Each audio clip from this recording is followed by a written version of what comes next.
With 7 minutes, I probably can't afford a moment's silence to start with. So let me just say I've got 4 words that I'm going to be playing with today that I want you to remember at the end of the talk. It's going to be ontology, values, and design space.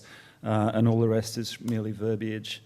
The space that I play in with respect to software studies is the design and development of large-scale infrastructures, information infrastructures.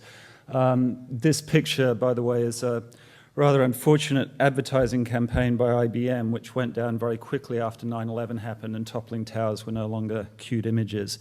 But it sort of indicates the importance, the centrality of information infrastructures for the world that we live in today.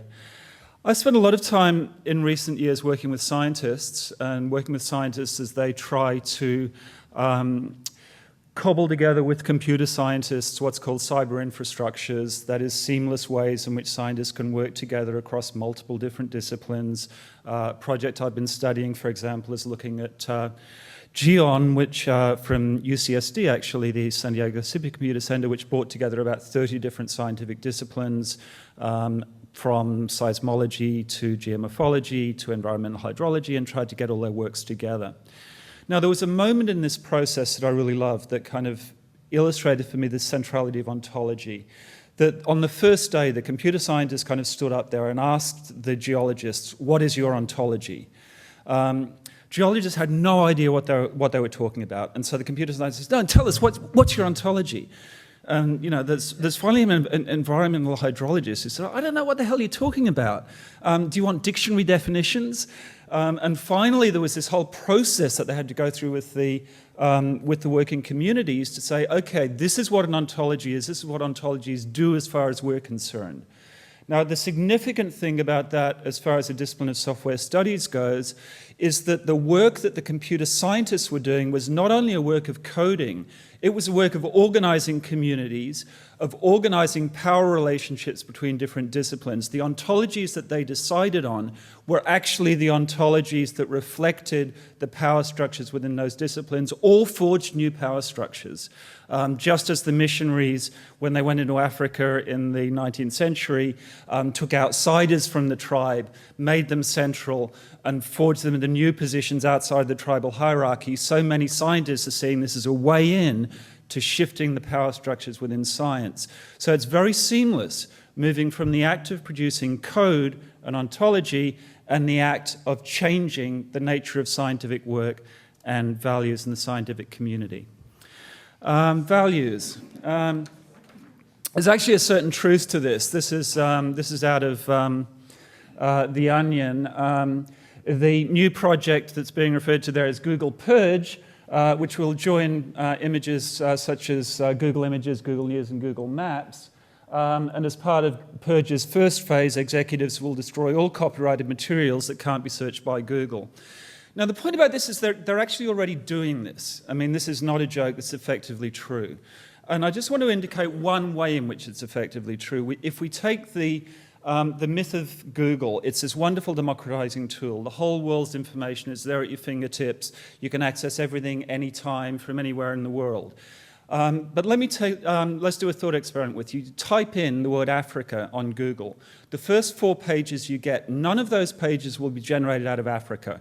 They're generated out of the United Nations, out of the World Health Organization, out of Wikipedia, out of the World Book, CIA World Book, as I recall. It's all out of American information sources. So even though the diversity is in principle there on the web, because there's a hell of a lot of African websites out there, that diversity is effectively invisible and effectively buried by Google's algorithms. So it's not enough to just buy into the ability which we all have as in potential of being good consumers and being able to go out there and seek that information. The way that Google is structured, the way its algorithm works, the Matthew effect, to them that hath shall be given, makes it extremely difficult to actually carry this out. I don't quite know I had this picture. This is just talking about the importance of the different kinds of information infrastructures that we've used over the past several centuries. The file folder in the 19th century, the wooden desk, bottom left below that. Databases bring your company into the 20th century. And a seed vault, which is just inaugurated in Norway a little while ago. We are in the business of creating databases and creating very large-scale databases which have a huge effect on the way in which we understand knowledge and understand the world around us. One of the interesting things about the way in which information is stored in the seed vault, for example, is the information that's stored is species information. It's as if you could cut the world at the joints and say this species is the unit of information that we're interested in. Environment doesn't matter, ecology doesn't matter. We know what makes the world the world. What's significant in that, I'm going to spend a second on this image because I've got 1 minute and 15 seconds to go.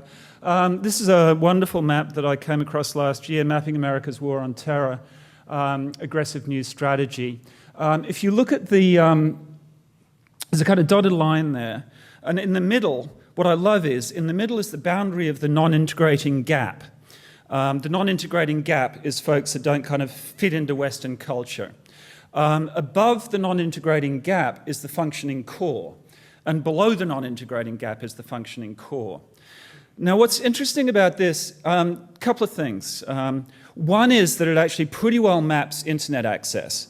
The functioning core, or internet production, the functioning core is that core set of values that are attached to our society and our way of life. And that is the one which is being pushed both by the Pentagon and by the internet as we know it today. And in particular, what's not represented, I've spent a lot of time in recent years worrying about the representation of indigenous knowledge or other ways of knowing. The web is appalling at representing other ways of knowledge because the web is very much predicated on the classification systems that we know, the ways in which we cut up the world, and the ontologies that we use. So I think that's a fundamental role for software studies going forward. My bell didn't go off.